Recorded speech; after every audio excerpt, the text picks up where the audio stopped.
Magandang hapon mga ka-happy hour. Narito ang mga balita para sa MBC TV Network News Update 5 PM edition. Iwasan natin ang gumagawa lang ng senaryo dahil lang sa politika.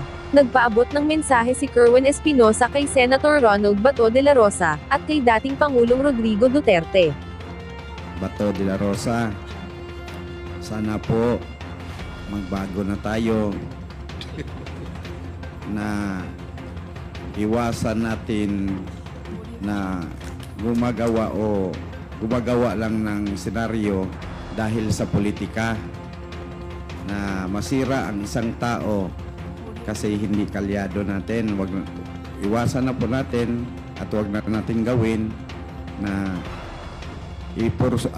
pilitin na gumawa ng kwento para lang ma-pin down ang isang tao.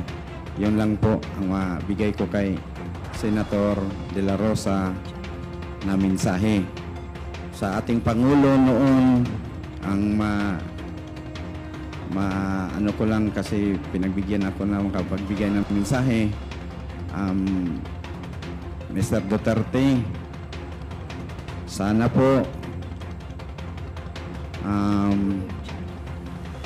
i-validate niyo po bawat report na marinig mo sa iyong paligid na ganito, ganyan, si Fulano.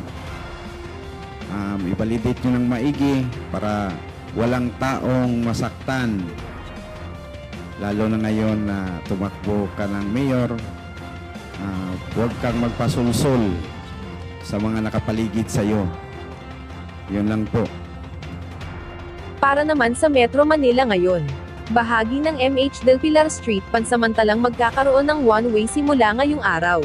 Ayon sa Pasig City Public Information Office, magkakaroon ng one-way activity sa bahagi ng MH Del Pilar Street mula Market Avenue hanggang Bilog eastbound sa Barangay Palatio, Pasig City. Ito ay dahil sa isasagawang pipe-laying activity ng Manila Water Project sa South Pasig Package 1A, at ang contractor ay mula sa ABDA Construction Incorporated. Ito ay matatagal ng nasabing abiso simula ngayong araw, hanggang sa araw ng Linggo, December 15. Ating alamin ang mga latest update mamayang alas 5:30 ng hapon, sa programang Metro Manila Ngayon, Afternoon Edition. Bago tayo magtapos, narito na ang Christmas Countdown, ngayong araw ng Biyernes. 75 days na lang, Pasko na.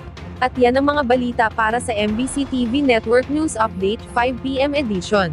Samahan ninyo kami bukas, mula alas 9 ng umaga, hanggang alas 5 ng hapon.